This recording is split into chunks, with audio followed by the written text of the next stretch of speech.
सगळ्यांना नमस्कार. मी Nitesh Jadhav, forest guide. आपल्यासोबत आहेत आज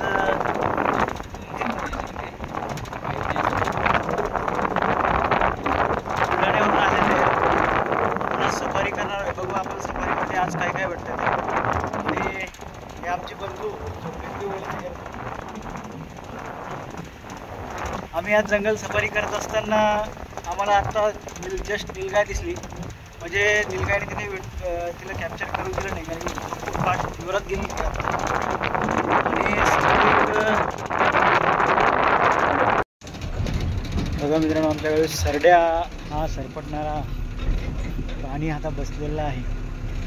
किती शांतपणे बसलेला आहे, कारण की त्याला कुठल्याही प्रकारचा डिस्टर्ब वगैरे नाही आहे, त्याच्यामुळे तो शांत बसला आहे. आणि त्याची पण सफारी आम्ही करत आहोत. तो सफारीसाठी बसला आहे गाडीवर.